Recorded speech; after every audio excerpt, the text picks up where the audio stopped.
morning, Bill. That illegal immigrant from Mexico is 44-year-old Carlitos Ricardo Parias. Federal agents say he was their target in an immigration enforcement near downtown LA yesterday. Agents say once they boxed the suspect's car in, Parias rammed his car into an agent's vehicle and spun his tires so intensely his car was fishtailing, spewing smoke, and debris went flying, causing agents to worry the car would dislodge and hit them.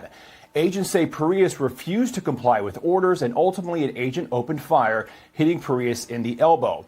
A bullet ricocheted and hit an officer. Both are expected to be okay. Now, if you take a look at the front driver tire of the suspect's car in one of the pictures released by the feds, it appears the suspect spun his tires with such force the front driver tire disintegrated and basically melted into the ground.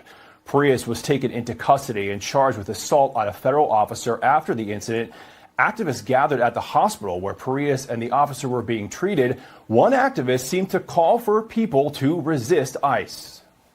They are not the only ones with guns in this city. They're not the only ones, and don't forget that. And I don't say that because we're calling for violence. I'm saying that because the people have every right to defend themselves against masked, unidentified gunmen with AR-15s and other military rifles. Now, witnesses say the suspect arrested is a well-known TikToker who documents immigration enforcements here in LA. The suspect was recognized by LA City Council for his videos earlier this year. DHS says these dangerous attempts to evade arrest come after sanctuary politicians have held webinars and provided resources and tips on how people can block and defy ICE. Welcome to my borrowed tree.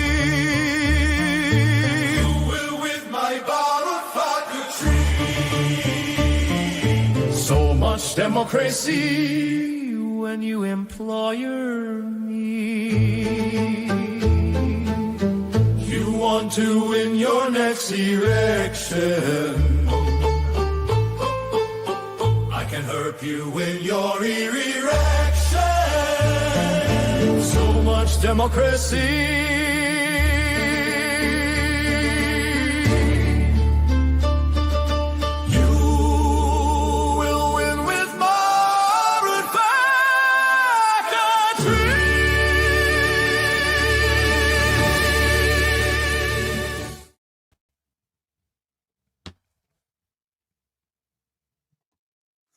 I can't even sing the song, Jared. This is how good, how bad the meme is. I can't even sing the song. If I tried, the channel comes down if I try and sing the song. So we're just going to go with it, Jerry. Every day, Jerry tries to break me on this program. You try to break me, Jerry. It's not going to happen, Jerry. Actually, it does happen virtually every single day. And today, Wednesday, October 22nd, is no exception. It is the beautiful day, 2025. This is the year of our Lord. And we have glorious news to report to you, comrade, from the front lines of the battle against the comrades, against the Marxists in California. We are winning. California voter ID will be on the ballot. We can destroy Democrats in California. We can fix that state. And we can use the power of democracy to do it. Trump roasts Obama's library. Can we fix Chicago? That I don't know. That I'm not sure about. But ladies and gentlemen, we have a stacked show. Carl DeMaio from the Voter ID Vote California Initiative will be joining with glorious news from the front lines. Representative Nicole Maliotakis from New York to talk about communism in New York, and Senator Rand Paul will join the show. My name is Benny Johnson, and this is The Benny Show. American Finance will help make sure that you are out of high-interest credit card debt. A little breathing room before the holidays. High-interest credit card debt is skyrocketing and spiraling in this country. Many families into inability to afford basic things like food and gas and so on. These interest rates are totally criminal and should be illegal in the 20s and 30s. I don't support it, but I don't make the rules, sadly. What I do have is a partnership with American Financing who can help you get out of that high interest debt and consolidate that debt into something that is far more in line with like the Fed funds rate anyway. Tens of thousands of Americans trust American Financing in order to get the job done. You should too. American Financing at 888-528-1219. That's 888-528-1219 for AmericanFinancing.net/Benny. Okay. There was a story out of Michigan this year. Producers, I asked for this. Well, make sure that we got it. Michigan, legal voter. Let's go. Where there's a illegal that voted. It was a kid from communist China, if I recall correctly, who was a student at the University of Michigan. Now, this is something that should boggle the mind, boggle the senses here in America. There's a literal kid. Here's the DOJ website right here. A Chinese national at the University of Michigan. The communists are trying to take over the country. Well, here's the communist Chinese national. There is no other political party. You are a member of the CCP or you get banished to a Uyghur slave camp. So a Chinese communist national is allowed to vote in the 2024 election. This communist was welcomed here by our student loan and visa program in order to come here and to study at the University of Michigan. I don't know this kid. I'm not trying to pretend I know what they were trying to do here, but it's pretty obvious that what they did was cheat in an election. That's what this is. Now, they caught this one commie. How many didn't they catch? They caught this one kid. How many slipped through? You know what the best part about all this is? Let's go ahead and read the filing together, shall we? The best part of this story is that the vote counted. Do you understand this? That like foreign communists from the only, I could call it what it is, call communist China what it is, the only country that really stands in opposition to America around the world. They are our enemy. They are not our friend. I don't like communist China. Communist China is, well, like just what hell would look like to me. Social credit system, constant surveillance, no free thought, no free speech, concentration camps if you disagree. That's hell.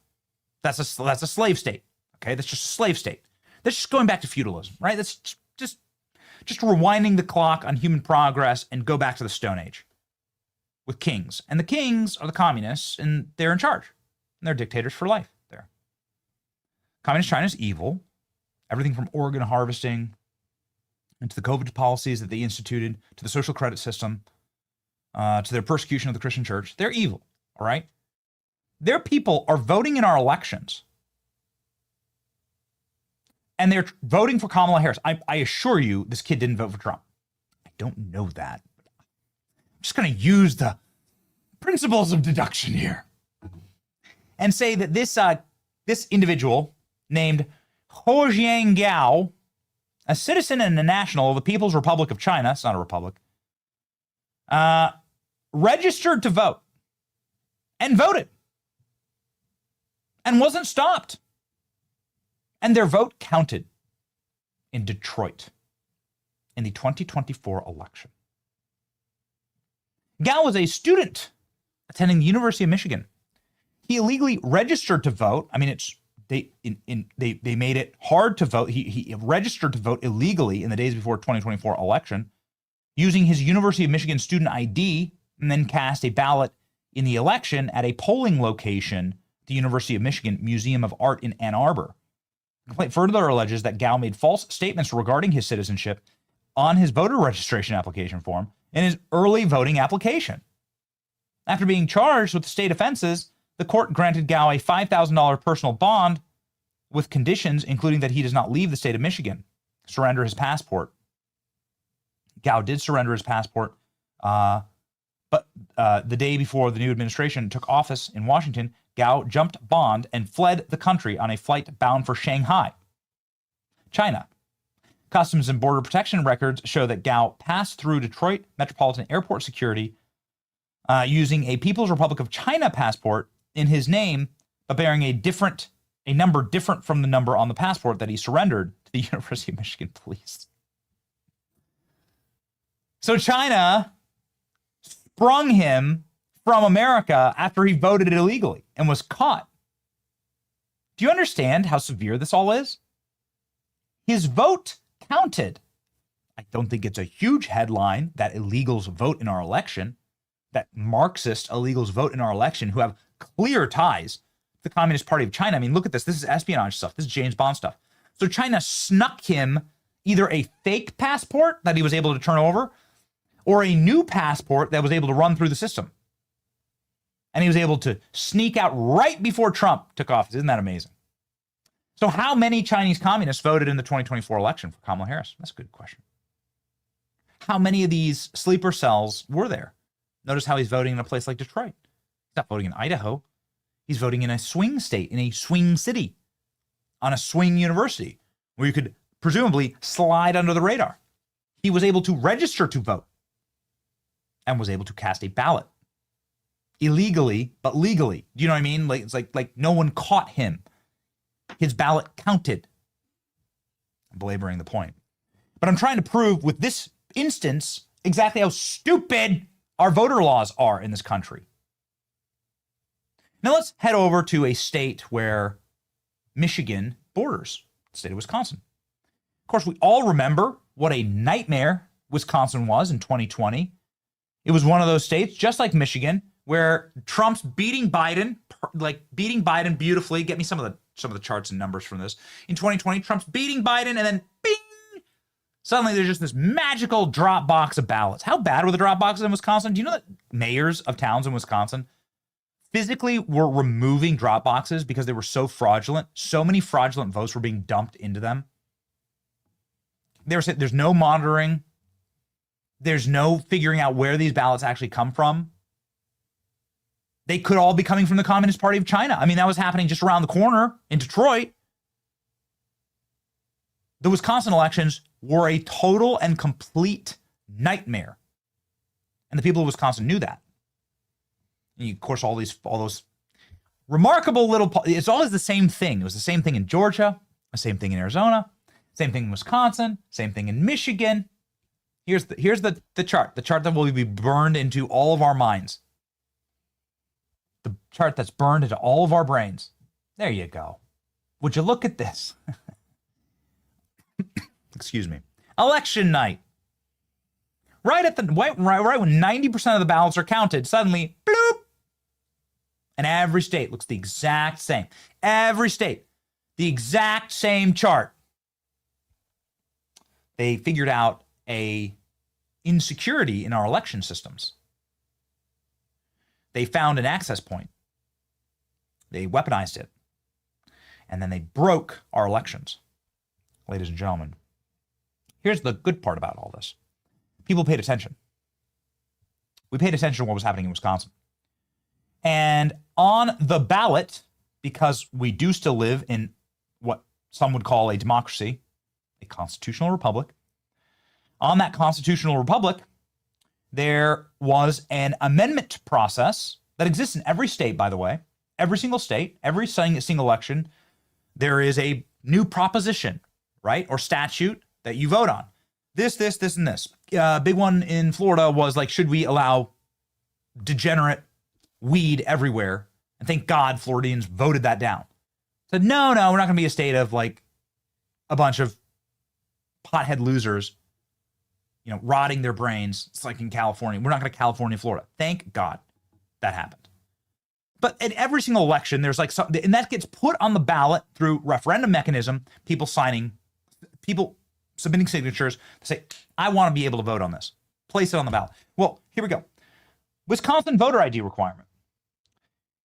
The Wisconsin voter ID requirement was placed on the ballot through one of these referendum mechanisms.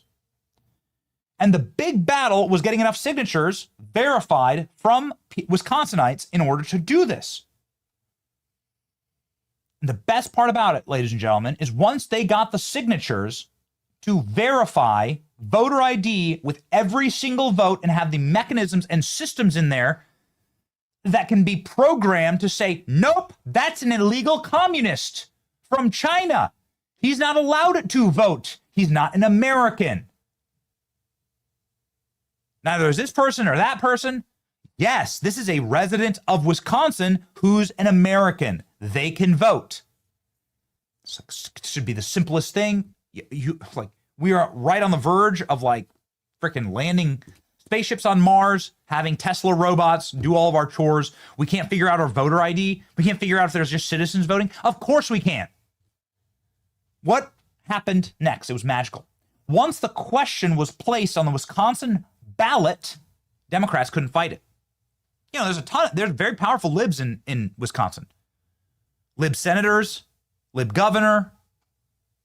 It's a very powerful, it shouldn't be that way, but there are powerful Democrats in Wisconsin. They have a viable party, that's for sure. They don't have it in Florida, but they do in Wisconsin.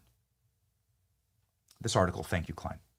Voter ID requirement will be added to the Wisconsin Constitution after referendum passes. Democrats didn't even fight it. Democrats didn't fight it. They didn't even try. How do they message against this? As we have proven time and time again, this is a 90-10 issue. 90% of the country wants voter ID.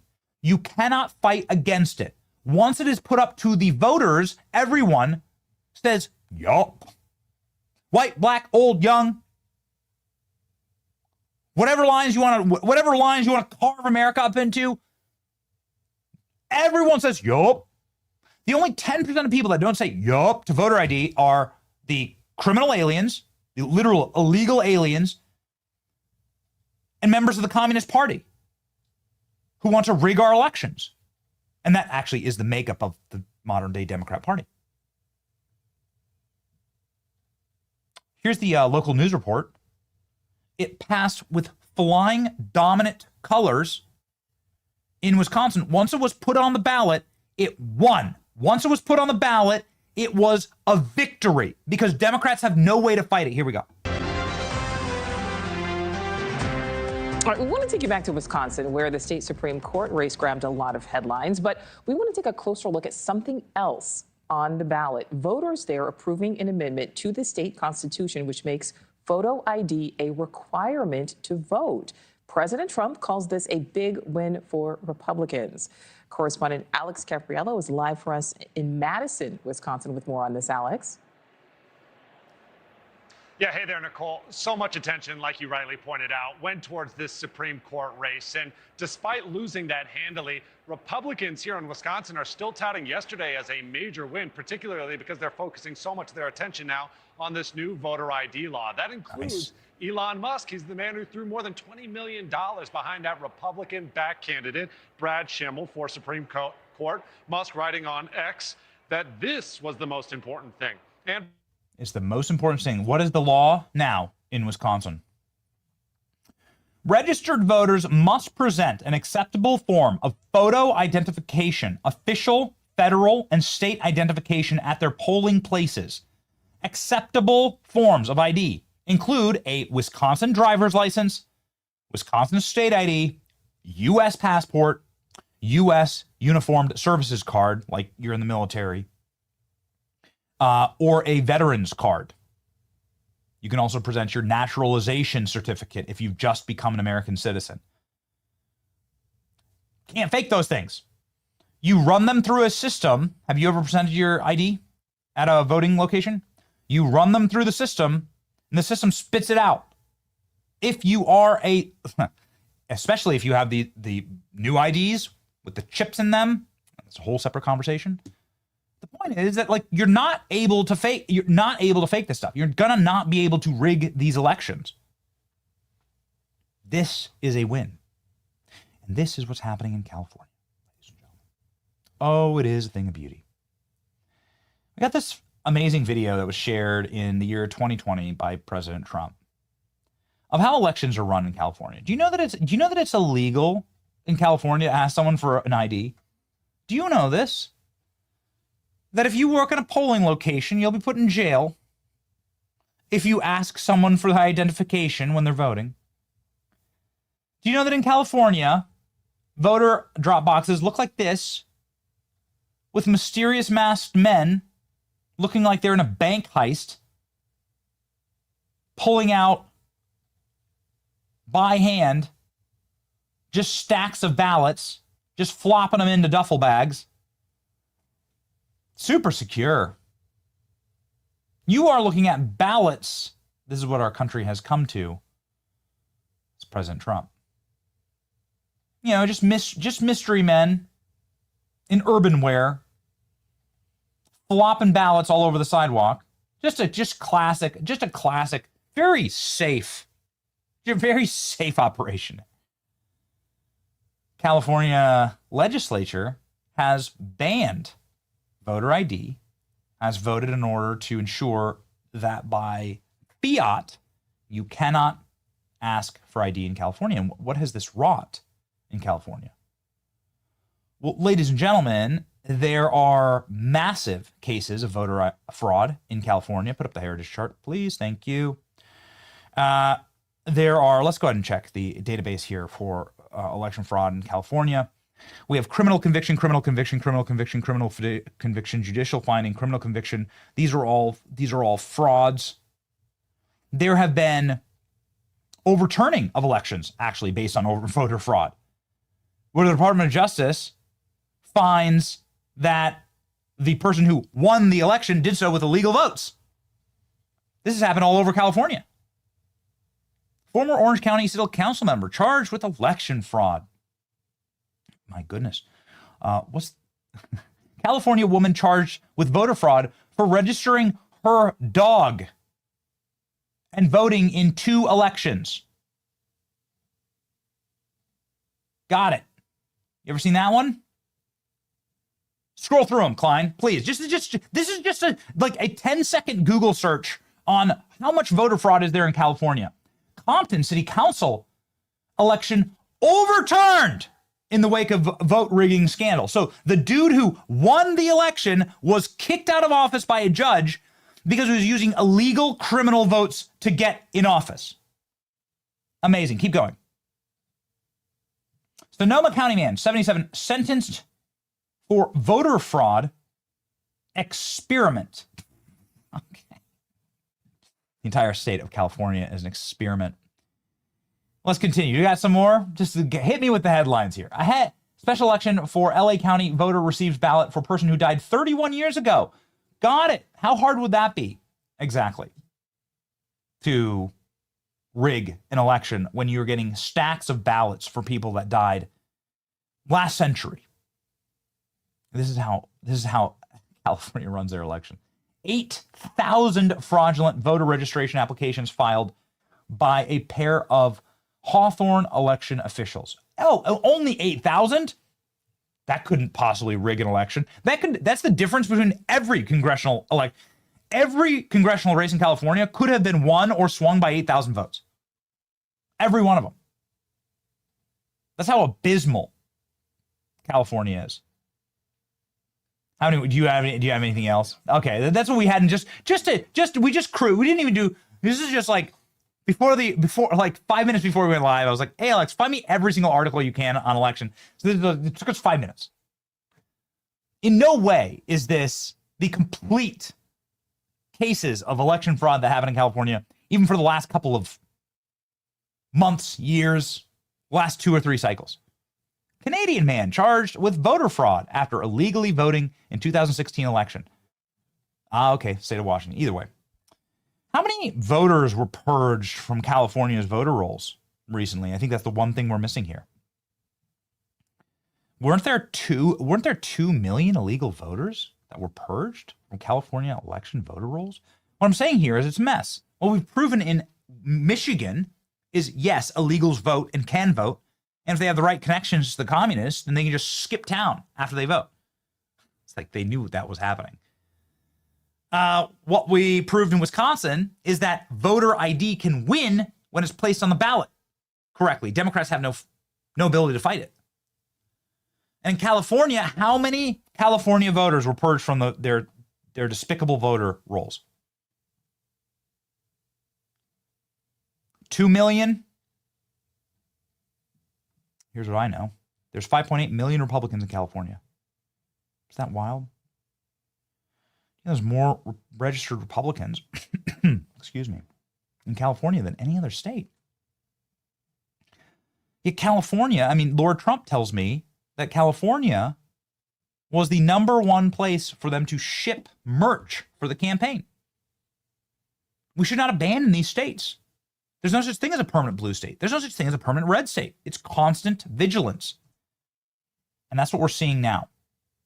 Producers, how many voters were purged from the California voter rolls? I call out by name. ALX, Danny, Jack, Ashley. This is your call. Let me know. We've got 4 producers on the show. We should be able to find out. How many illegal voters have been purged from the California voter rolls? Ladies and gentlemen, it's a nightmare in California. But it doesn't have to be. And the same mechanisms, thank you. California removed 1.7 million illegal voters due to failing return address confirmation notices. 1.7 million? Well, wait a second. Don't Democrats just win California by like 2 million votes? Is California a swing state? Gavin won by 2 million votes. These categories alone have removed the amount of votes that Gavin and the left have used to rig election. California, can it go red? And now you understand why they're trying desperately to gerrymander California. Ladies and gentlemen, voter registration, there you go. Okay, so we can toss the numbers up. Ladies and gentlemen, there is an effort right now to do exactly what happened in Wisconsin to California. It's an amazing thing. It is an effort called Reform California, and it's winning right now. In order to place a voter ID requirement on the California ballot, which of course Democrats cannot defend against, they cannot. What are they going to say? Work through it in your own head. What would a Democrat say in order to fight against voter ID in America's most populous state? I mean, of course, you know what they want to say. We've imported millions of criminal aliens to vote illegally in our elections. We've made our elections easy to rig with zero security, and we want all those criminal aliens to vote for infinity benefits, to plunder the wealth of America's golden state into their pockets in exchange for permanent power for the Democratic machine. That's what they want to say. If they were honest, that's what they'd say. And that's why we don't want voter ID, because these aliens don't have IDs. That's what they would say if they were honest. Of course, they have no capacity to just say the truth. The truth ultimately is that we want to replace all Californians with criminal aliens. We don't like the natives of California. We don't like the people who live there. We want all of you to be replaced by an illegal Haitian or Guatemalan. And that's the plan.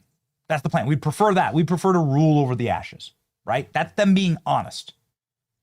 They can't be honest, so they can't fight it.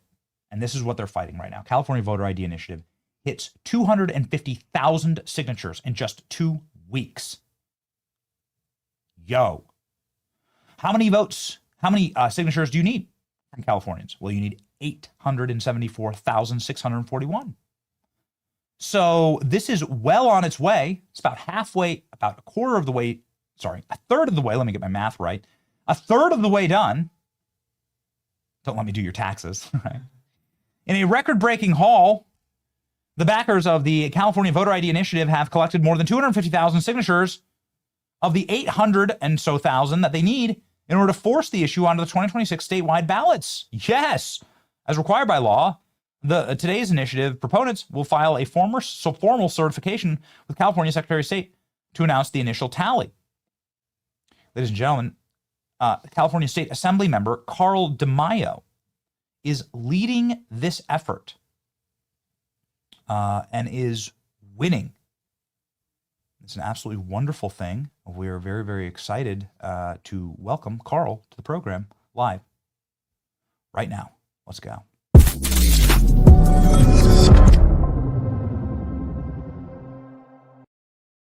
Carl, welcome to the program. I hear that you're joining us from a unique location. It's the campaign bus, right, for Voter ID California? That's right. A supporter gave us their RV for free. We wrapped it. We've been driving it up and down the state of California, 72 events over 30 days. That was our initial launch. We're about halfway through and we're exhausted. I'm in Chico, California. Last night we were in Redding, California.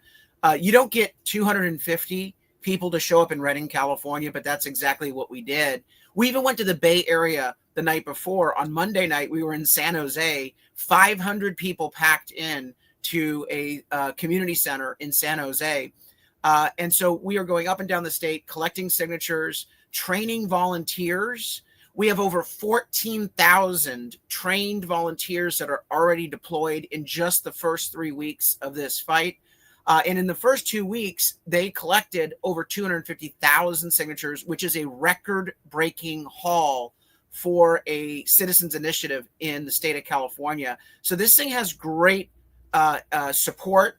There's a fire that's been lit, and Californians from all walks of life, even Democrats, are signing this initiative because they want to have trust and confidence in our elections. And as you quite perfectly set up, California has the worst run elections in the world, not just in the country. All right.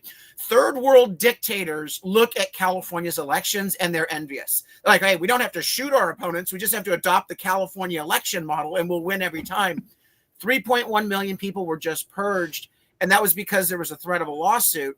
But more importantly, all of those indictments that you presented, all of those stories that made it to the media, Benny, that's all happening when nobody is lifting a finger to investigate or enforce the rules. Do you understand how much fraud has to occur in California when you have, just on the natural, people admitting that they've done something wrong? The lady who got indicted for registering her dog and voting twice posted it on social media and admitted that she did it. She was proud of it. She put a sticker on the dog. There it is. She put a sticker on the dog that said, "I voted."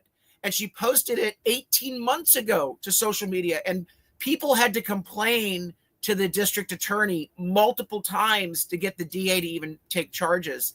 And so all of those examples that you just cited are just a drop in the bucket, because no one in office in California, because all the Democrats are in charge of the DA offices out here, they're not looking for voter fraud. They're covering it up.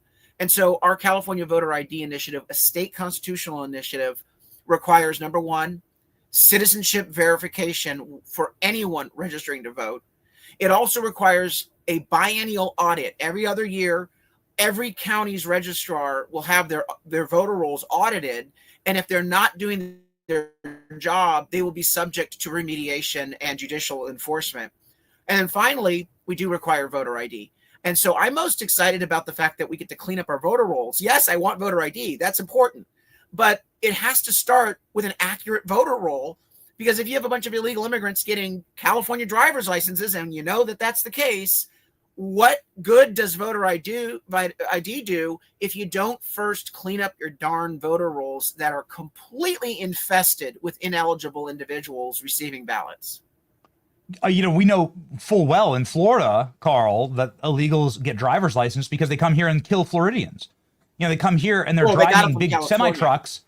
Yeah, they get them they get these CDLs in California and they drive all over the country slaughtering people because they don't know how to drive, because they come from the third world and they bring third world driving habits to American highways and they kill people. Yeah, we're well aware of how easy it is. And I think that the state of California should be held liable for this. The state of California is done with this, by the way, which is amazing. California, you posted here, the Los Angeles Times shows that 71% of Californians support citizenship verification. How do you even fight this? There is no way. There are some 50-50 issues. There are some issues that, like, you can talk, the Ukraine war, Gaza, whatever. These aren't 50-50 issues. These aren't up for debate. National polling is even worse for Democrats. It shows that this is more like a 90-10 issue in favor of voter ID, Carl. So there's no argument for it. Am I right? No, you're absolutely right. The LA Times. No argument against it. Forgive me. No argument against it. Here's the national polling, Carl. Yeah, the LA Times poll, is center left. But even the LA Times poll showed a supermajority support for voter ID. We've got 79% support in our polling for citizenship verification. And what's interesting? The Democrats say that voter ID suppresses votes. of minorities and that it's racist. Well, in our polling, non-white voters in California support voter ID by a greater margin than these white voters who I call them the guilty white rich liberals of the coast in California. And the minorities are sitting there saying, what's wrong with voter ID? It's not suppressing our votes. That's why we support it. And so if we get this on the ballot, when we get this on the ballot, we are going to have it pass. And, in California, it's very hard to get a citizens initiative on the ballot because, it's expensive. The politicians have made it complicated. It's very legalistic in terms of how you have to sign the paperwork and date it and all that stuff. It costs typically $10 to $15 million to put an initiative on the ballot. But because nobody in the special interest oligarch dark money world supports voter ID because it's all about good for the people, not good for a special interest, we're forced to do this on a shoestring budget with volunteers. And that's never really happened almost since 1978 with Prop 13, the big taxpayer revolt movement in California. But we're about to do it again in 2025. And I'm so excited because when conservatives show that they can get volunteers on a shoestring budget to get things on the ballot in California, bypassing the politicians, that means that we have ballot access. And that means that voter ID is only the beginning. Next up, we're going to repeal the sanctuary state law in California. And we're going to eliminate the welfare for illegal immigrants that California politicians are giving out. That is a massive draw for illegal immigrants to come into this country through California because they're given all these freebies. And we will go after liberal policy after liberal policy after liberal policy because the reality is this. In California, even the voters in California are waking up and they're adopting conservative ideas. And that's why ballot access for the freedom fighters in California is so important. That's why Reform California wants to do this, just not for voter ID. That's important. But we've got to show conservatives in California that if we ignite this movement, they can take back their state.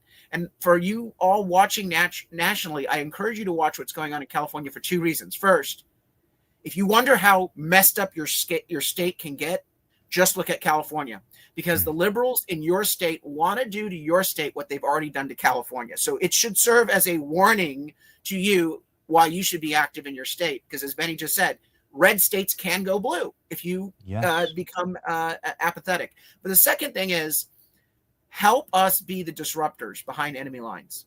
Because all that liberal money to support Democrat candidates in all these other states, particularly red states, it's coming from rich liberals in California. They send their money to your state. So help us light a fire behind enemy lines and help the movement in California. Go to the website, voteridinitiative.com.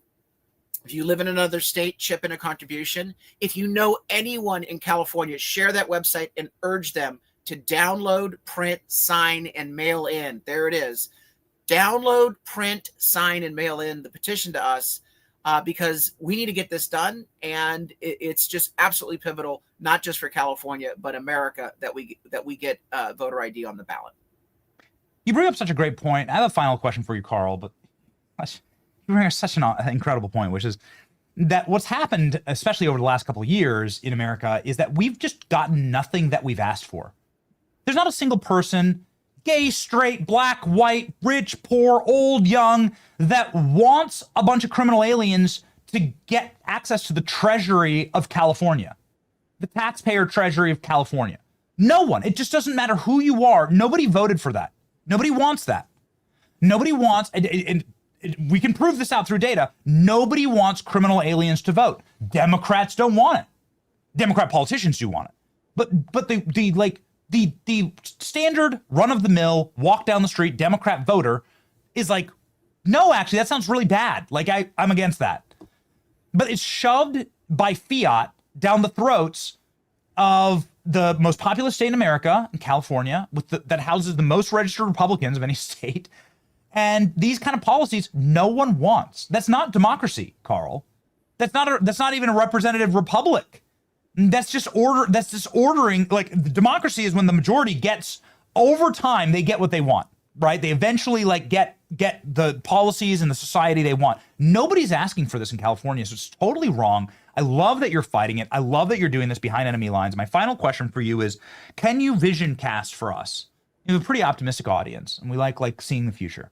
What does California look like with tight and secure elections and voter rolls? Do House seats flip?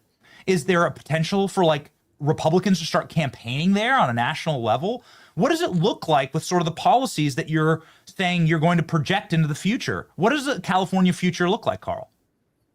You know, as I travel the state, the first thing I start out with in my my rallies is I need to give people hope out here in California. Yep. Because I believe that we're going to be able to take back our state if we get everyone who is upset about the direction of California off the couch and into the streets, and give them the hope that they can actually stay and fight. Most Californians think our state's on the wrong track. And the ones that are Republican or center right are so depressed and so hopeless because we have a worthless Republican Party. The establishment out here is worse than even the Washington, D.C. ones. The only thing that they've done for 25 years is sell us out and surrender. That's the only thing they're good at. And so people have lost hope. And the only thing that they think they can do is move to another state. And they don't want to. They love California. Mm-hmm. You folks that live across the country, you have to understand just how bad, how wretchedly corrupt a government needs to be for people to give up paradise. Okay. And Benny, you lived out here for a period. You know how awesome and beautiful this state is. You understand how wretchedly bad your government has to get in order for you to pack up and move somewhere else. And so the first thing I need to do is give people hope. But if they understand that the fight is actually winnable and it takes them and they animate, they activate, then we are unstoppable. We can take back this state. And the reason why Gavin Newsom is now rigging the election with his Proposition 50 election rigging measure, he says it's about Trump in Texas. That's not true. They've been plotting this for years. And when I filed the voter ID initiative in July, they freaked out and they thought it was a stunt. And then suddenly we said, no, we've got all these volunteers and we're launching on October 1st. I believe they're rigging the election with Prop 50 because they know when we get voter ID, they're out of office. They know that their seats become far more competitive. So what is your option? Well, option one is to clean up your act and fix your problems. But, oh, no, they're not going to do that. They got their rabid far left extremist base that won't let them. So option two is if you have a fair election in terms of voting, you need to rig the election in terms of the lines. And that's exactly what Prop 50 is all about. The national media, the local media out here in California refuses to tell the story that they've been plotting this for a while and that this has nothing to do with Texas or Trump. And so it is very frustrating because just as we were about to get fair voting, it's looking like we may end up getting unfair maps that are rigged to protect these politicians. But nonetheless, even with bad maps that may be imposed after Prop 50, and we're still fighting Prop 50 for the next 2 weeks, and I have hope that we might be able to squeak out a win. Even if they get their wretchedly bad gerrymandered maps, there's one final destination here, and that is we are taking back our state. It may take a couple extra cycles, but Benny, every data point I'm seeing is screaming that even Democrat Californians are waking up and saying we need a shift and a change. And so I'm excited. I'm an optimist. We're going to continue to fight. We have a plan. And that plan requires that I wake up people here in California and get them in the fight. But those of you nationally, send some help to the freedom fighters. If you know anyone in California, share that website, voteridinitiative.com, or chip in a contribution and we'll get the job done. Here's the website right there. It's also in the link in the description. Here's Carl's social media. His name is Carl DeMaio, and he has 70,000+ followers. He's one of those guys that is just like extremely rare. He's willing to fight what some say is an unwinnable battle behind enemy lines. And you know what? Those are the best kind of fighters. Yeah, those are the kind of fighters that are real heroes. And Carl is winning, and we're excited to fight with you, Carl. We hope to join you on the road one of these days. Be awesome. Thanks, Betty. We hope to come be out for a rally. Godspeed. We're out there, brother. Thank you, man.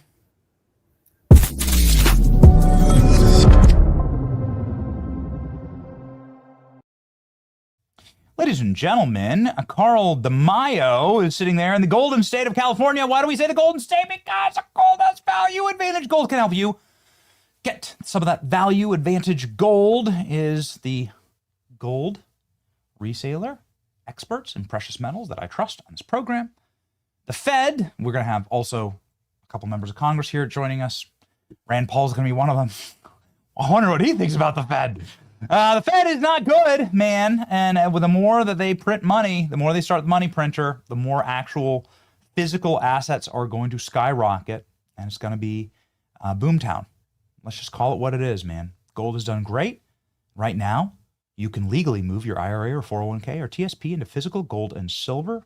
Don't let the Fed gamble with your future. Text Benny to 85545 now. That's Benny to 85545 now. Do it today.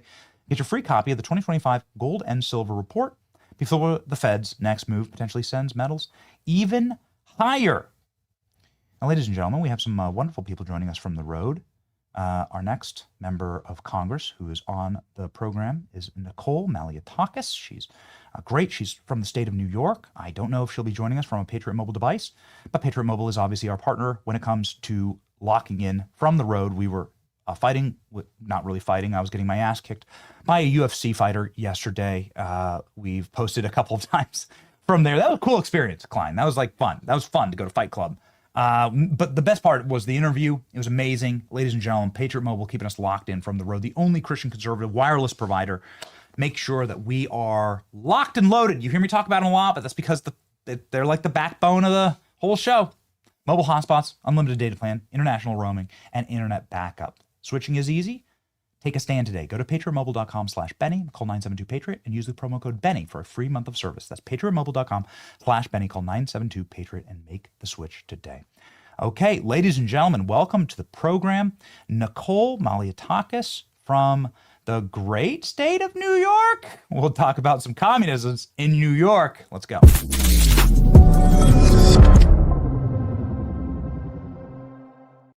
Congresswoman, I know it's the great state of New York. I'm sorry. I don't mean to I didn't mean to say that. Uh-oh, maybe I did offend her. I'm not sure.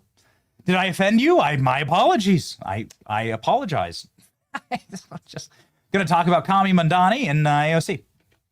So I don't know. It looks like we might have had a technical error, technical glitch with the Congresswoman. We'll see if we can't pop her back on and lock it in.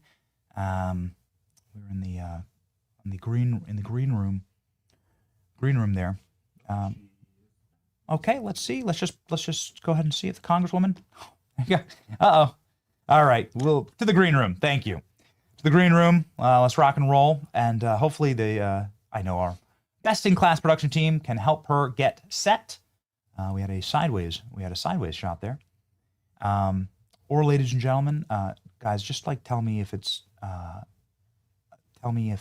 good, or if Senator Rand Paul. Either way, we can go to either one, Senator Rand Paul or the Congresswoman. Okay. Hillary Clinton's having a freak out right now over President Trump making the White House great again. President Trump is crashing out on Barack Obama's library. That's one of my That's my favorite clip from. This is my favorite clip from yesterday. Donald Trump saying that Obama's library just sucks, and it does suck, man. We've gone there, we've videotaped it, we've done videos. It is one of the most hideous buildings ever. It's called brutalist architecture. Can you show a photo of it, please? It's called brutalist architecture, and it's like the architecture of the communists, and it's just not good. It's a lot of cement, a lot of heavy building materials, and it just doesn't. We've actually did a full. Do we have that loaded? We did a full side by side of what the difference between this and what Donald Trump built. No, guys, we need the actual I want the open for our comparison between the two buildings. No, because that's what Trump does. You have the length of this clip to go find it. Here we go. Here's President Trump dunking on the Obama library. You're building your ballroom right now. They're also building the Obama Presidential Library. I'm wondering if you've seen. He needs help. Have you seen pictures of the architecture? And yeah, I did. It's not too pretty. No, but it's closed. It's stopped. They ran out of money. I mean, he's building a library / museum. You call it some museum, and usually they call it library and museum. That's the official name. And they're stuck. And he wanted only women and DEI to build it. Well, that's what they got. And the construction workers are standing out there and saying, we want to be able to build it. You know, I built a great building in Chicago, as you know, a big, beautiful building, one of the tallest buildings in the country. And we got it built very quickly, very well. And we use the construction workers of Chicago. They're great workers. They're great construction people. And I suggest that you get them involved. But they're hundreds of millions of dollars over budget. And I think it stopped. I'm reading these terrible stories. But that's the way our country was run under President Obama, too. Nobody knew it. President Trump talking about his beautiful building in Chicago. Has President Trump seen our video? Have we sent this to the administration? We literally did this. Let's go. We literally home to not one, we did but the video. 2 presidential towers. One is welcome to Chicago. Home to not one, but 2 presidential towers. One is a magisterial, gleaming skyscraper of glass and steel, renowned the world over an engineering marvel. We're on top of it right now. It's the Trump Tower, baby. Dope. I love this tower. Good afternoon and welcome to the Trump Chicago. Zip, zip, zip, zip. And one is Obama's library. Where are we going? Oh, no. Get your bulletproof vests. What's up, guys? It's Benny. We are here on Chicago's South Side. Behind us, the Obama Presidential Library, soon to be completed. It's almost done. Yes, that is what it's going to look like when it's finished. Some people are calling it the world's most expensive toll booth. What they're really looking at is brutalist architecture, the chosen architecture of Marxist regimes throughout the world. This is the style of architecture that is cement, it's heavy, it's blocky, it's meant to oppress you, not to lift you up.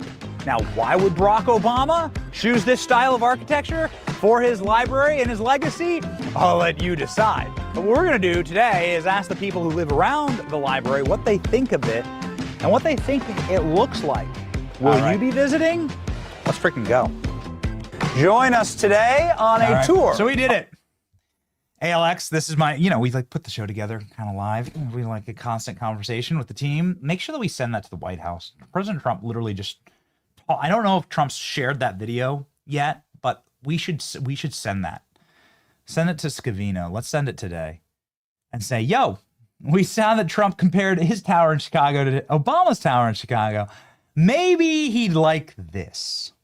Just a thought. Anyway, we've done it. Ladies and gentlemen, our producers are telling me that they are working right now on our next 2 guests, which would be Rand Paul or Nicole Malliotakis.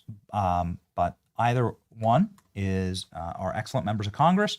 We're just getting some of the technical difficulties hammered out. There's a government shutdown and so on going on right now. And maybe perhaps that's affecting the capacity to join the show. That's what we're going to say. We're going to say that, and any show that we criticize the Communist Party of China. Any show that we criticize the commies in China, they shut down the show. It happens every time. Every time that we lead by going after the commies in China, there's glitches on the show. We think that's what it is. We do. We think that's what it is. All right. Ladies and gentlemen, as we await, my production team is telling me that they're working right now in order to figure out what's next. Guys, Klein, you just got to let me know, okay? We're just gonna keep rip roaring here. Hillary Clinton melts down over Trump's big, beautiful White House ballroom. Now, I was just at the White House. It was incredible. We were there for Charlie Kirk's Medal of Freedom ceremony, and we stood inside of this brand new Rose Garden. What's the difference? Well, the Rose Garden isn't a soggy disaster anymore. It's a soggy mess. I've been to the White House thousands of times, not because I'm important, but because I used to work there. I was like a White House. I would cover the White House. You'd sign up to go cover press events. Occasionally you'd get invited to things. It kind of depends on where we were in our career, but I did live in DC for 10 years. And so you got a chance to go to the White House for various things. And you would stand in the Rose Garden, and it was a nightmare. It was a soggy disaster. It was just a mud pit, effectively, the whole Rose Garden. So President Trump making it so that you could stand there or be seated, people could be seated there accurately was awesome. And then I saw the giant Trump flagpoles. And now President Trump is redoing the East Wing of the White House, which is just like a non-functional wing of the White House. Nobody ever did anything in the East Wing. It's where that teeny little theater was that nobody ever used. There's like goofy little theater and like a bunch of like dingy old rooms that nobody used. And it was for the First Lady, whatever. This is a long tradition of presidents being able to change the White House, something that constantly happens. There's a whole thread on it. I think it's right here. Yeah, there you go. I think it's right here. White House Ballroom continues proud presidential legacy. You can see here, how do you think you get the modern day White House? Every single president has demoed the White House and has gone through and rebuilt it. Every president has done something to the White House. Some of them do full-scale demolitions. Some of them do full-scale rehabilitations. It is an incredibly old house. It's hundreds of years old. Some people, if you scroll down the photos at the bottom here, Klein, some people here, like in 1950s, Dwight Eisenhower gutted the entire home. This is the inside. There you go. This is the inside of the actual structure, what you would call the White House. The whole thing was ripped down, ripped limb to limb, brick to brick, and torn down from the inside. Look at that. Oh no, our sacred democracy. Look what Trump's doing to Eisenhower. Anyway, President Trump tore down a relatively unusable wing of the White House and is now rebuilding it. And Hillary Clinton decided to shriek about it and to claim that President Trump is destroying the White House. You can see the photo here. This is a photo that looks like, well, something you can see on HGTV, right? It's a fixer-upper. This is every episode of every HGTV show. They're just renovating a house. You do demo, and then you rebuild. So it shouldn't be that alarming. But Hillary Clinton is saying, this is our house. It's your house. It's not his house. Okay, lady. I don't know if this is the bone you want to pick, so to speak. Is it? Is this the hill that you are willing to die on? Really? Because we're all aware of how you and your family treated this house. We are fully aware of what y'all did inside of this house. And there are quite a few scandals in the Clinton White House. And some of those scandals have, of course, been revealed in the reactions to this. Eric Trump, the ballroom will be spectacular, unlike your work in Haiti. Let's just go ahead and cycle through these, shall we? Thank you. What destroyed it was your husband getting blowjobs in the Oval Office. Go back to Costco and hawk your fictional autobiography. Okay, thank you, James Woods. It's clearly not your house, says the GOP, okay, in a safe for work comment. Just a reminder that the Clintons stole hundreds of thousands of dollars worth of goods from the White House. They also sold the White House to the highest bidder. The Clintons sold the Lincoln bedroom for hundreds of thousands of dollars worth of donations. Blue dress, so on and so on. So, ladies and gentlemen, I think this is obviously an important moment, right, in order to sort of establish what Hillary Clinton's actual history was inside of the White House. And it's been great because I like the Clintons as a punching bag. Always good for a laugh. All right. Caroline Levitt defending the new ballroom. Here we go. And I believe there's a lot of fake outrage right now because nearly every single president who has lived in this beautiful White House behind me has made modernizations and renovations of their own. And in fact, presidents for decades in the modern time have quipped about how they wish they had a larger event space here at the White House that can hold hundreds more people than the current East Room and state dining rooms can. In fact, President Obama notably complained that during his tenure, he had to hold a state visit on the South Lawn and get a very expensive tent. If you talk to journalists who have covered the White House for decades, as I do here every single day, they will also tell you that administration after administration have publicly and privately spoken about the need for a larger event space. So while many presidents have privately dreamt about this, it's President Trump who is actually doing something about it. And he is the builder in chief. In large part, he was reelected back to this people's house because he's good at building things. He has done it his entire life,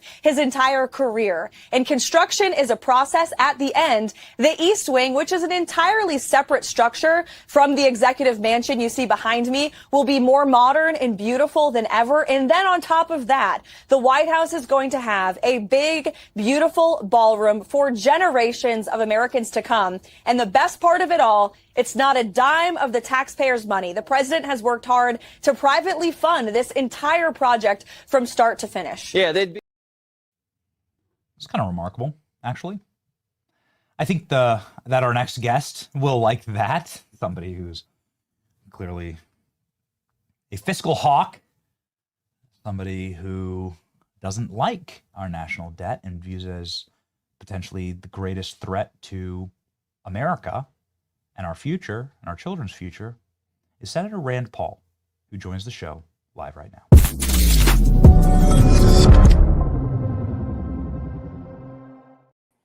Senator, welcome to the program. It's an honor to have you. Thanks for having me. So, President Trump paying for the renovations at the White House. Good news? You know, I'm not losing a lot of sleep over it. I would say when I rank my top 10 worries for the country each night, the ballroom construction's not on the list. Okay. Hillary Clinton, does she have any grounds to actually criticize this, given her history at the White House? You know, the Clintons are the gift that keeps on giving. There is no end to Clinton stories, Clinton scandals, and ridiculous statements from them. So I'm happy to take a chuckle and listen to anything about the Clintons anytime I have a little extra time. All right. All right. Someone that you're not happy to listen to when he testifies is John Brennan. I'm sure that you're very happy that the House referred CIA Director John Brennan to the DOJ for criminal prosecution over false statements about the Steele dossier, false statements to Congress. So, I mean, I think some of those false statements were to you, Senator, if I am recalling this correctly. You know, I have a general sort of opposition to how much power we've given the intelligence agencies to spy on Americans in particular and to spy indiscriminately. I think this spying power was used on President Trump in 2016, the FISA warrants. These are Foreign Intelligence Service warrants that are basically not consistent with the Fourth Amendment of the Constitution. It's a much lower standard. They say association with a foreign government. So some of the people who worked in his campaign, they alleged were associated with a foreign government. So they just got wide and expansive powers. So I'm against the power in just in general of how much power to spy on Americans, but more specifically, the individual characters like Brennan, Clapper, Bolton, others are examples of the people who get attracted to this kind of power, like moths to flame. They come, and the weakness of humans to submit to or to succumb to the allure of power is evident by people like Brennan, people like Clapper, who do lie, who do spy on Americans, who do take that power and abuse it. And really one of the most egregious things is that they're still allowed to be talking heads on television. So both Clapper, Brennan, and a whole host of others signed a statement saying that that Hunter Biden's laptop was basically a Russian hoax. And yet they still are allowed in polite society. People think they should have access to our nation's secrets. The Democrats would bring them back into power if they were to win the White House again. That is particularly galling. So I think Brennan's getting his just desserts. I spoke for 13 hours. My first filibuster in the Senate in 2013 was against John Brennan. So I have no love lost for the guy. So it does seem wild that the people who are being indicted right now, James Comey, for instance, Letitia James, these people are law enforcement. That James Clapper, John Brennan, these are the people that were the most trusted with America's secrets and the implementation of law enforcement. They're at the very least being indicted for criminal activity, and that should send a little chill down all of our spines. And I think it's just, but then there's also the problem of too much power being legislated or delegated to these people in general. So the biggest fight we've had in the last 10 years was over the FISA database. They suck up all this information. Now, foreigners don't have constitutional rights in other countries, so I don't really care what information we get. But if they talk to an American, my information in that database should get Fourth Amendment protection. So we put forward a warrant requirement that if the government want to search for an American in the FISA court documents that have been gobbled up from all around the world, they would have to have a warrant. They would have to have a Fourth Amendment warrant. They can't just search it. Right now, they can pretty much search and do what they want for all kinds of crimes not related to terrorism, potential domestic crimes, or political enemies. So we had this vote, and I don't know if you remember this, it was about 3 or 4 years ago. Mike Johnson was the deciding vote, and he voted against the warrant requirement. It failed on a 212 to 212 vote. And so it's, I think, ironic because sometimes people criticize me for not being a big enough or 100% supporter of everything the president wants. But there's nobody in Congress that is more for getting rid of the abuse of power that they used to go after Donald Trump. And that was the FISA court, this secret court, foreign intelligence court that went after Donald Trump. They abused him. People like Brenner and Clapper were the ones directing it. But take that power away, will it never happen again? Mike Johnson, who is now the president's friend, was the guy who voted against the reform. He killed the reform in the House, 212 to 212. And so these are the battles we should be having instead of the petty battles where people say, oh, Rand Paul doesn't support the president enough. No one supports reforming the intelligence community and these abusive powers of John Brennan more than me. It's about any president. We shouldn't let the American government spy on Americans. Yes, it sounds like we apologize. There's a small glitch. Are you hearing that too, Klein? Yeah. Anyway, whatever. Whenever we talk about the Communist Party of China, whenever we talk about government spying, there's always some type of glitch in the live stream. Whatever. We hear you loud and clear, Senator. We've also read the stories that there's senators that were being spied on in Operation Arctic Frost, and that your colleagues were having their data being scooped up by the FBI just for investigating this. This is very Orwellian stuff. Can you give us an update on that, Senator? Yeah, the irony is that a couple of the senators, and I won't mention any names, but Lindsey Graham have been ones who have been in favor of this spying. They've been in favor of indiscriminate spying, and he has always voted against any restrictions on spying on Americans. And now it turns out he became the victim of a spying campaign directed by the Biden people. So I wrote an op-ed on this that was published about a week ago, and I looked at the Carpenter case. The Carpenter case was decided by the Supreme Court saying that your location data, where you are on your phone, like right now, if your location service is on, people can snoop, they can call the phone company and find out exactly where you are every moment of every day. Well, the Supreme Court ruled that that information actually deserves Fourth Amendment protections. So there's two different ways you can get information. One is a subpoena, like a grand jury subpoena or an administrative subpoena.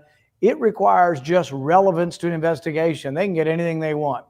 The court said, well, your corporate business returns or business accounts isn't really yours anymore. You keep it at the bank. You don't have a personal interest in that. But the court in Carpenter said your geolocation does. This is a long way of getting back to the spying on Lindsey Graham and the others, is they looked at their geolocation with a subpoena from a grand jury. This is Jake Smith. I think it was an abuse of power, but I also think it was illegal under the Constitution. So I've encouraged them to sue. Now, I think they should sue the phone company because I think the phone company ought to be liable for not protecting their privacy. This is an open-ended question, but I think they all should sue, and there are rumblings that some of them might sue. It's harder to sue the government, but I think what Jack Smith did under this was an abuse of power, but I think unconstitutional also. And it needs to be pursued, or this kind of nefarious spying on senators and congressmen will happen again. I mean, Senator, isn't this like what Nixon was impeached for, right? Like Nixon had to leave office because he's spying on political opposition. Wasn't this like the biggest scandal, so-called, in American history? Unfortunately, the bar has gotten so low that, I mean, government's expected to do bad things and nobody blinks an eye anymore. And then the other side is told, oh, well, it was just going after Trump and they hate Trump so much that they really see beyond the abuses. Now, on the reform of FISA, though, we did get beyond politics. That was a mixture of libertarian Republicans and civil libertarian left-leaning Democrats who came together, and we almost had it. We were one vote shy until the Speaker of the House, Mike Johnson, came forward and voted to keep or not to have a warrant for a search of FISA, to let them to continue to search the FISA database willy-nilly and potentially search it for political opponents. And I think that's what they did to Donald Trump in 2016. You know, some people watching this are going to say, like, why do Republicans vote with the deep state? And there have been many members of Congress that have been on the show, some from your region of the world, Tennessee. Tim Burchett's a good example of this, who've said, like, the reason they vote that way is because they're compromised. And that someone from the deep state either shows them a photo they don't want out, or there's something like that explains some level of leverage that they have over them, and they're able to maintain power and control in that manner.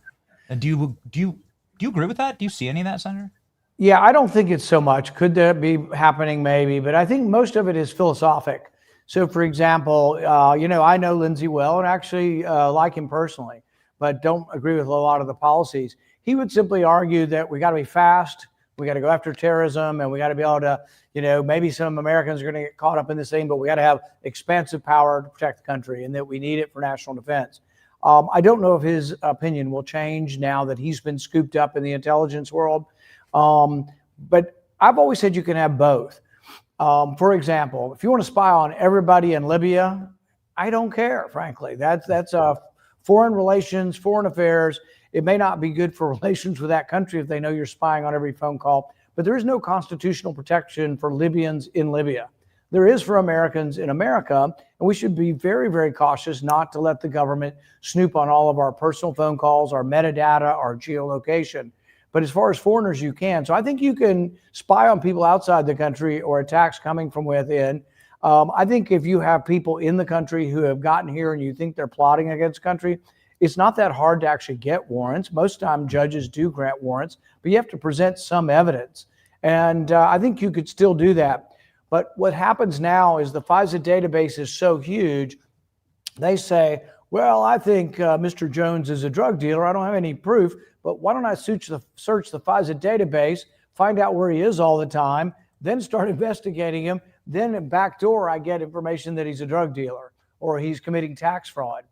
And you say, well, those are bad people, and we're going after bad people. The problem is we have the Fourth Amendment for both good and bad people. The Fourth Amendment says the government has to present probable cause. There's a standard, and the FISA court doesn't have that standard. Its standard is they can collect anything they want as long as it has some association of a person with a foreign government.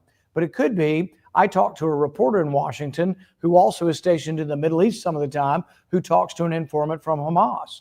Well, now I'm 2 hops away from Hamas, even though I've never, ever talked to anybody in Hamas. Does that give the government the right to spy on my phone calls because I talked to a legitimate reporter who happens to talk to a contact in the Middle East who happens to be a terrorist? And so we can't allow that, and we have to be much more strict on defending civil liberties. But I'm hoping this new and latest spying scandal will motivate some people who haven't been on our side, like Senator Graham, who maybe he will be more motivated to take a look at the abuse of FISA and the abuse of these spying powers. Yeah, Senator, it has been weaponized. And I don't want to belabor the point here. I know I've asked 3 questions about this, but before we switch topics quickly, the only phone that it seems like they couldn't spy on was the January 6th pipe bomber. Have you ever found that strange? We never heard any more about it. You would think in our era, with all the cameras out there, somebody would have seen him, or I guess they did have some pictures of him. He was on the phone, Senator. He was sitting there on the phone right next to the Capitol. They scooped him. You would think if he's on phone and with a warrant, you could find out geolocation probably of who was standing in that position. There probably were 4 or 5 phones. I mean, how hard would it be to find the person who was on that phone? I would think you would be able to do that with geolocation data, with a warrant, of course. But nothing ever happened to that. So I don't know. Nothing ever happens. Yes, that's right. Nothing ever happens.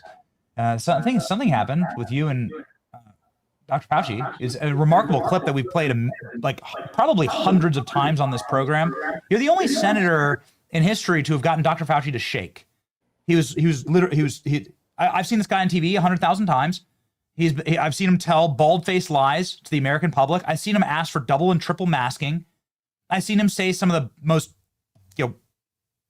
batshit crazy things I've ever heard anyone say on television, and he never shakes, except for here in this exchange with you, where you're asking about gain of function. And you can see his hand physically quivering. You can see Dr. Fauci physically shaking. That's a tell. That's an autonomic nervous system tell. You're a doctor. And these are like things that, there it is, pretty remarkable. You've referred Dr. Fauci for criminal prosecution to the DOJ. I just love to get your overall assessment. One, of this remarkable clip. Why is he shaking? And then two, what's going to happen to Dr. Fauci? Well, the exchange where he does lie to Congress is over gain of function. This is where you take two different viruses, combine them or combine the genetics for them, and you create a new virus that doesn't exist in nature that increases its transmissibility to people, or its infectiousness, or its lethality to people. And he's saying, no, we never funded this in Wuhan. They did fund it, and it was gain of function. We now have private emails that were discovered through FOIA, Freedom of Information Act, that show that he knew that he had done this. And so the reason I think he's shaking is he's concerned because he's been caught in a lie. And we're not done. I referred him twice for criminal prosecution in the Biden administration. I've referred him once for criminal prosecution to the Trump DOJ. We have worked with the Trump administration and finally gotten every document, just about every document you can imagine. We've been going through these for months now. We found evidence that he destroyed federal records and he directed others to destroy federal records. These are separate crimes. Now, there's a question whether or not his pardon will cover that. And we've asked him to come and testify. And people say, well, why do you ask him? Why don't you make him? Because the way the process works is you ask people first, and if they will testify, then you don't have to subpoena them. If you do have to go to a subpoena, then there may well be a court challenge, and we have another battle that we have to fight as well. So right now we have asked him for information about his conversations and his use of non-governmental means of communication to do federal work. And we're going to look at what he gives to us in the next week or two. We're going to see if he will voluntarily come in and testify. But if he doesn't, we will subpoena him. So our hope is that we get a voluntary appearance. But at the very least, he's going to have to answer our questions concerning gain of function, but also destruction of records. If you'll recall, when they brought in one of his colleagues, a David Morenz, who worked with him at the NIH, Fauci acted like, oh, never knew him, hardly ever saw him. We have dozens and dozens of emails over years between the two. And Morenz was the one who said, oh, yeah, we had this FOIA lady over there who taught us how to avoid searches and requests. So what they do is they'd take, like, there was a virologist by the name of Christian Anderson who got an $8 million grant from Fauci after he supported Fauci's request to write an article saying that this couldn't have come from a lab, it had to come from nature. What they did with Anderson's name is it had a bunch of S's in it. They changed the S's into $signs so they wouldn't show up on a FOIA search. What I think is ironic about it is he was out there looking for money and shilling for money all the time up here. So they changed the S's in his name to $sign to avoid FOIA searches. There are a lot of shenanigans going on. Things that really, you talk about Watergate or you talk about scandals, they all pale. The COVID cover-up, I wrote a whole book on this, Deception, the Great COVID Cover-Up, because there's never been a cover-up more thoroughly documented, because we got most of their conversations, we got most of their emails, and we've seen them behind the scenes saying, oh my goodness, I'm pretty certain this looks like it was manipulated in a lab and came from a lab and not nature. Almost simultaneously, they're saying in public, no way, you're a crazy conspiracy theorist if you think it came from a lab. So publicly saying one thing and privately the other, probably so remarkable to ever catch somebody in such a cover-up. I know that you have to run, Senator, but just to put an end cap on this as a follow-up, since you literally wrote the book on it and have asked the best questions on it, what was Dr. Fauci trying to cover up? Like, was he trying to cover up the EcoHealth Alliance funding of this research? Was he trying to cover up? Do you believe that he has culpability in actually releasing this virus? Do you believe that this was meant to rig the election and to destroy the MAGA rallies and Trump's economic victories in 2020? Do you believe this was a bioweapon? I probably wouldn't go that far. What I would say is that he was trying to protect the business of science. So science, we want to think that the scientists that work in cancer research want to cure cancer and they should win the Nobel Prize and that they're noble people and honorable people. But there's also the business of science, and it's run by billions and billions of dollars. Anthony Fauci was the head of the business of science ever since 9/11. After 9/11, we became more concerned with biological warfare, so we directed billions and billions of dollars into biological warfare research, ostensibly to defend against it. But there was a lot of things being experimented upon that actually could either be for defense or could be for offense, because many things are dual use. But he became in charge of all of that money. Now, if it became known that a virus that killed 15, 18 million people, which COVID did around the world, if it became known that he knew about it and didn't provide oversight and that there were safety lapses because this was done in an unsafe lab in China that doesn't have the same safety protocols and that he approved it, then he would have culpability, and that the business of science might get less money. People might say, well, maybe we shouldn't put billions of dollars of research into creating viruses that don't exist in nature that might kill us all. That doubt and that problem is why he had to vehemently deny it. But he also didn't want to face culpability for those deaths, frankly. He shares some culpability.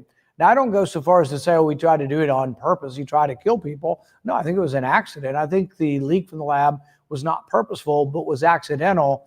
But you still, if you preside over an accident that kills 18 million people and you're an air traffic controller and two planes run into each other and hundreds of people die, you're no longer the air traffic controller. One of the punishments is, and it doesn't mean you were made necessarily an evil person, but you made a horrific error. Fauci made the largest error in modern medicine and in public health policy probably ever of someone. And for that, he deserves the rebuke of history, but he also deserves never to be in a position, nor should his lieutenants be in a position of managing any of our taxpayer money again, because they made such a profound mistake to fund dangerous research in Wuhan without adequate safety that led to the deaths of 18 million people. A beautiful answer. I can tell that you've written the book on this, Senator, and also something that I think people need to internalize, which is that either through incompetence or malevolence, it really doesn't matter. There are tens of millions of people dead because of an experiment that went right or wrong. Either way, it just doesn't matter. The results are there, and they're totally and completely unacceptable and indefensible. And yeah, why is Fauci allowed in polite society? I don't know. Rand Paul is, though. Rand Paul is right here. It's got 6 million subscribers on X. You should be one of them. On a parting note, 1 to 10, how's RFK doing, Senator, if we're talking about the health establishment in the country? 9. I think he's doing great. I tell people that organized medicine needs a kick in the pants, and that there are many things that need to be reevaluated. Number one, on the vaccines, there's no benefit for the COVID vaccine for children. 0. No evidence, no experimental evidence, no scientific study, and there is evidence of harm. I think the risks of the COVID vaccine for children outweigh the benefits. There's also no reason, if the mom does not have hepatitis, to do hepatitis B vaccine at birth. These are two things that I know with certainty, and I will continue to fight. And I think we need to change, at the very least, those two things in the vaccine schedule. I'm not for saying we get rid of all the vaccines or anything like that. There are 2 vaccines we give children that don't need to be done, and I'm going to continue fighting that until we fix that problem. Thank you, Senator. I know you have an ally with RFK Jr. At HHS, and that must be really comforting to you. Maybe for the first time in our lives, we have an ally in that fight. Thank you, Senator, so very much for your time, for your insight. Again, follow Rand Paul right here. Again, thank you, Senator. Godspeed. Thank you.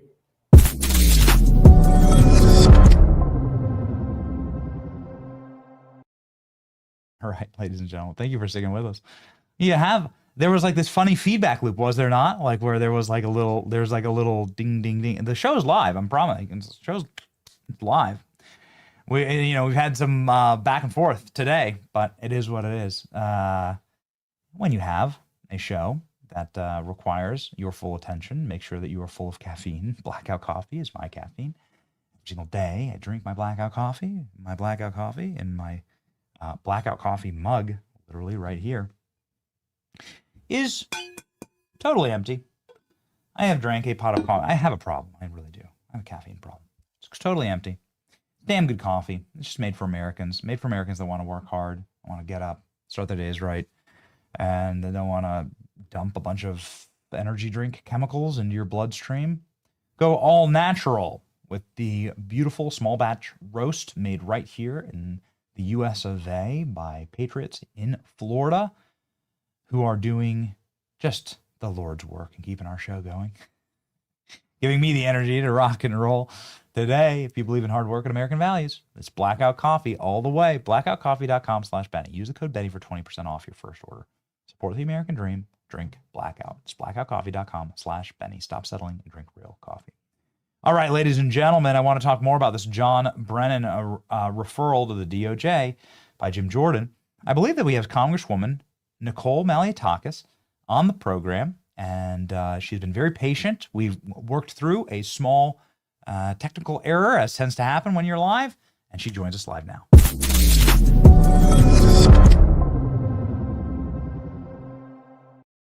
Congresswoman, we appreciate your time, and thank you for your patience today. Well, I'm glad we got over that communist China hack. That's what I say every time. It works. It totally works. It's a line I use every single time. It's a total dad joke, but it's probably true, actually. Every time we talk about communism in China or in New York, which I'd like to chat about, the show goes all haywire on us. So whatever. It probably is what it is. And what is happening in New York City? It looks like the Empire City and the Empire State, the center of capitalism in the world, will be run by a communist. That's a little strange. Well, we're still hoping that that's not going to happen. I think there's still an opportunity to stop this train of destruction that is coming our way.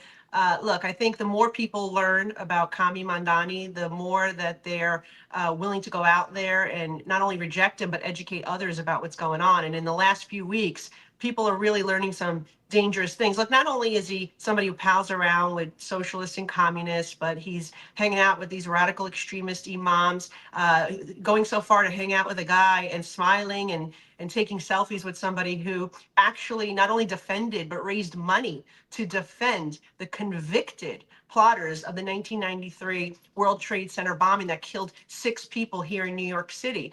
And so I think as people are learning more about this guy and his policies, I think he's going to be rejected. I think it's going to be a surprise here at the last minute. We may get stuck with Andrew Cuomo, quite frankly, which, you know, is very bad. And I don't think there's many people who like him. In fact, his favorables are very high.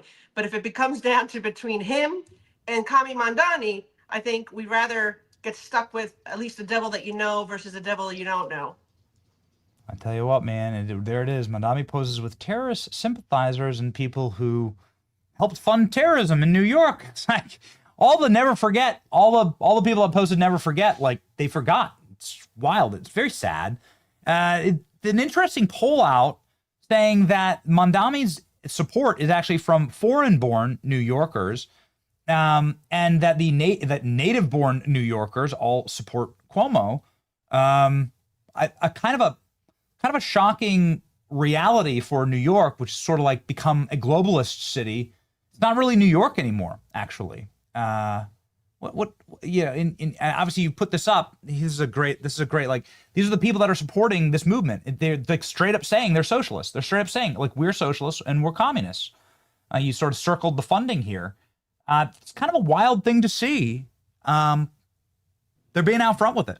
Yes, so there's 2 points here. One, we sued to stop non-citizens from voting in New York City elections, and we actually were successful. This is something that went to court 3 times. We went to the Supreme Court, the Appellate Court, and then the Court of Appeals, the highest court, which of course is Democrat appointees, and we still won, and we stopped non-citizens from voting in what would have been this election. So that is huge. Imagine what the polling would be had we not won that legal battle. Number 2, what I can't understand is there's millions socialism and communism here in New York, whether it's Russia or Poland or Nicaragua, Venezuela, China. My mother fled communist Cuba.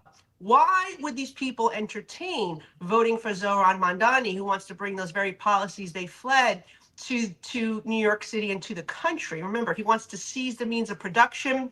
He wants to abolish private property rights. He wants to take over supermarkets and have them government run. These are all things out of the communist playbook of Karl Marx. So I think as we're getting that out there and educating people about it, you're going to see his, I think leading to the election, you're going to see his poll numbers dropping. At least that's what I'm hoping is going to happen. One of the things that was kind of remarkable, and if you're looking for things that are indefensible in 2025, obviously defunding the police, ripping down Christopher Columbus statues and so on. But something that I don't think that we've seized enough on is his campaign platform to tax white people more. It seems like our show is the only show that actually has read through his entire platform. But he says, I want to tax whiter neighborhoods, which is a wild thing to say. Harmeet Dillon's been on the program saying it's obviously an illegal thing to say. You can't say these things, but here it is, a policy on his website. How exactly do you defend this? And also, like, if New Yorkers vote for this, are we the baddies? You know, like have they just like resorted to essentially like racial punishment in the country? Yeah, it's really mind-boggling, because if it was the reverse, and you had somebody saying they wanted to tax black neighborhoods, what would happen then? The outrage. So this is completely ludicrous. And this is the thing. This guy doesn't even want people to own property. It's not even about, he wants to tax the white people who own property, but he doesn't even want people to own property. He actually made a video for his campaign saying that he was going to slowly buy up private property and turn them into communes. All right, that's really what he wants to do, and he's laying it out right for you. He's not even hiding it. So look, and I have to say, I represent Staten Island and Southern Brooklyn. We are a diverse community, majority Caucasian, but we pay the highest property taxes in the city already. So the fact that he would want to come to my neighborhood and tax us even more to pay for this radical communist agenda, New York City, our budget is more that, or is the same as the entire state of Florida. Think about that. That is insane.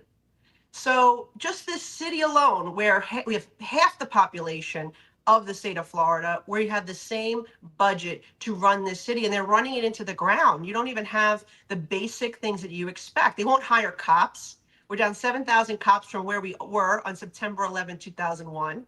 Here's a guy who says not only does he want to defund the police, but he's going to drive them out of our city. He's not going to replace them.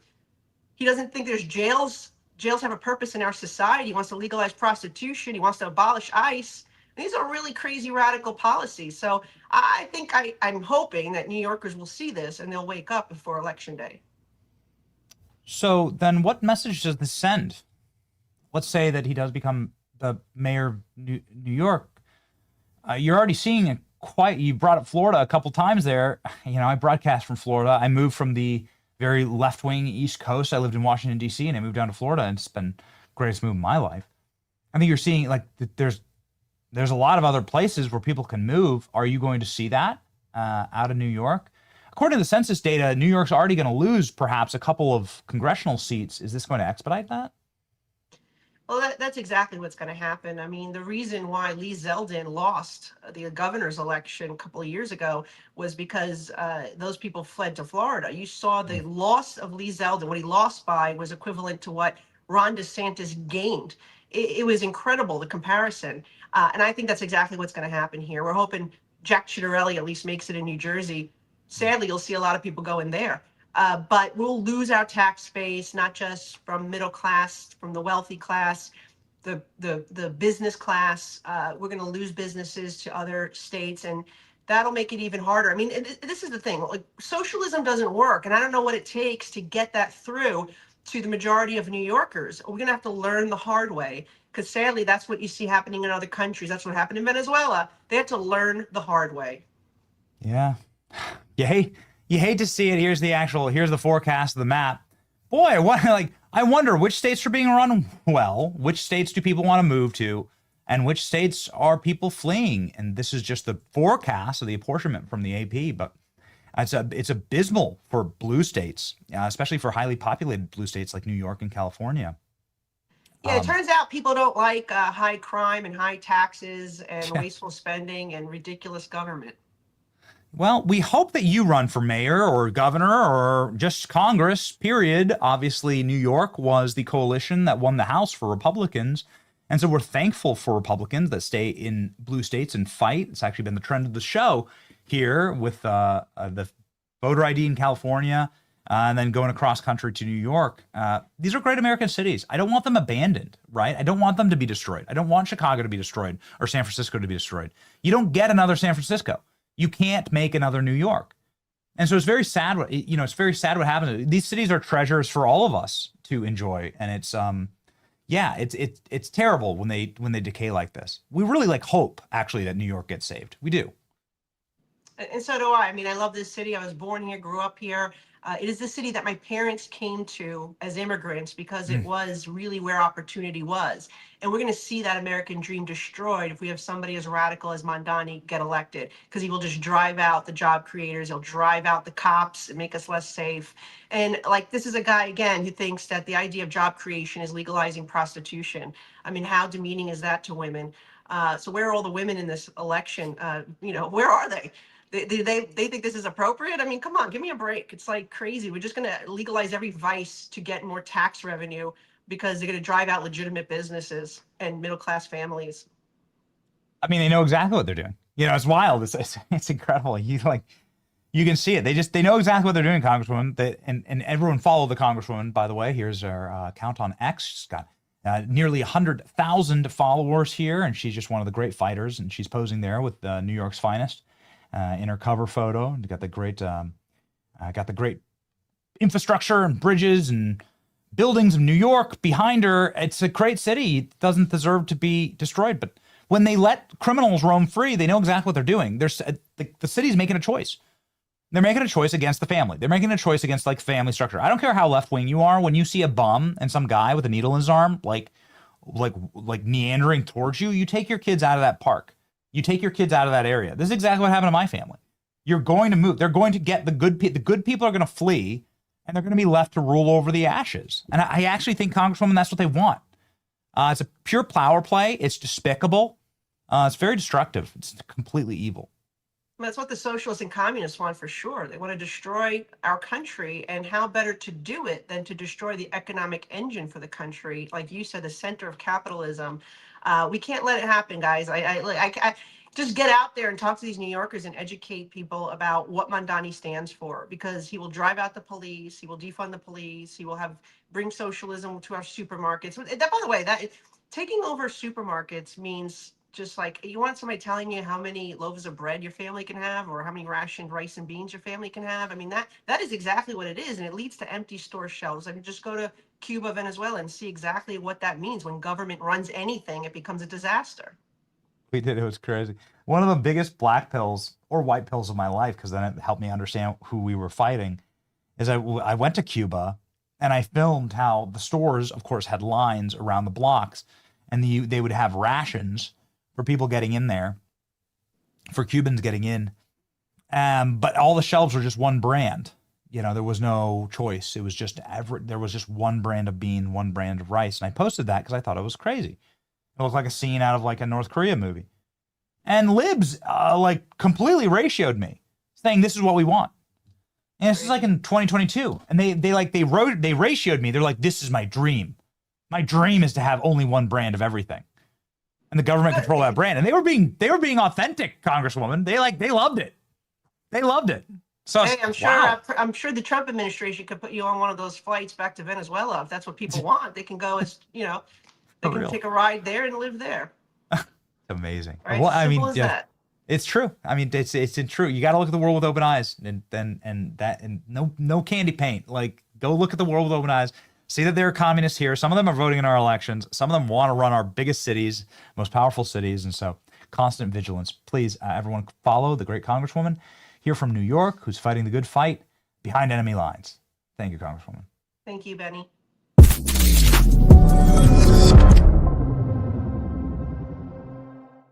And we thank the Congresswoman for her patience today, obviously, as we sort of worked through a couple of technical glitches and errors. She talked about crime in New York, the actual fastest type of crime in this country, the highest increasing category of crime is actually electronic crime. Electronic crime, like stealing your home title. This is something that happens. It's terrifying, obviously, for the people that it happens to, because it can happen quickly. A criminal forges your signature on a single document. They use a fake notary stamp. They file it with the county, and boom, your home is no longer your home. They can use your home ownership, take out loans against your house. They could sell your property. They can foreclose. It's crazy, and it does happen. It happens every single day in America.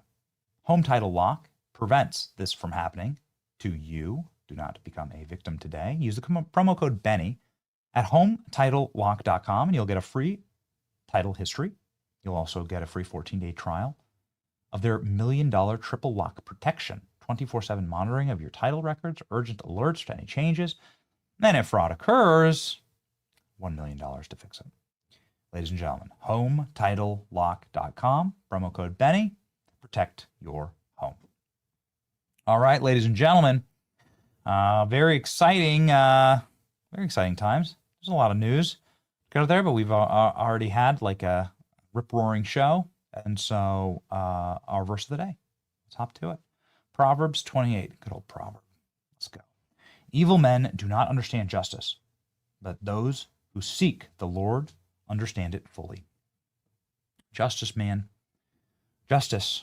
There's two forms of justice. There's the justice of your soul, where you forgive people as a Christian and you are right with God, because we will all be judged by a perfect God, and all of us have fallen short, and it is only through Christ that we live. And then there is worldly justice that must be done by the state and the government, of which God sets up and establishes. And that's rip-roaring justice. That's the kind of justice that you should demand, is harsh, and that punishes the criminal for the terror of the criminal and for the protection and preservation of good men. And so, ladies and gentlemen, that is the justice that we seek. We seek it with you as we march on to victory. Remember, in the end, we win. It's your boy, Benny. See ya. Hey, welcome to my borrowed tree. You will with my borrowed tree. So much democracy when you employer me. You want to win your next election. Can help you in your erection. So much democracy.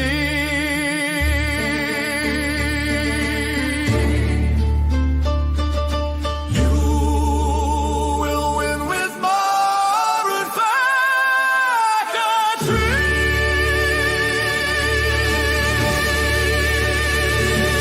You put your ballot in.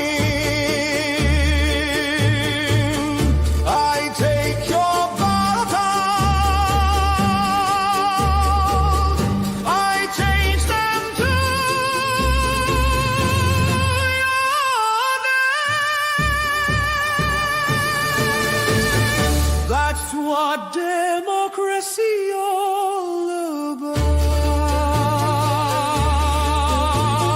In my borrowed tree. In my borrowed tree.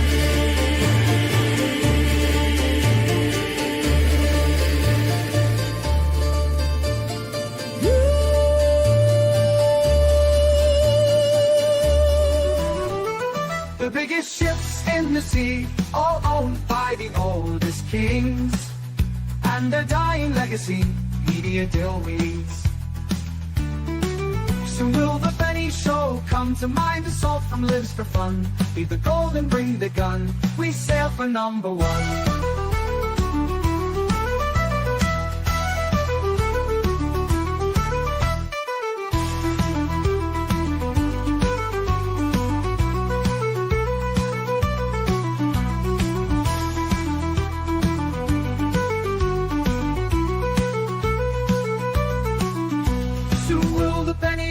come to mine the salt from lids for fun. Leave the gold and bring the gun. We sail for #1, the biggest ships in the sea, all owned by the oldest kings.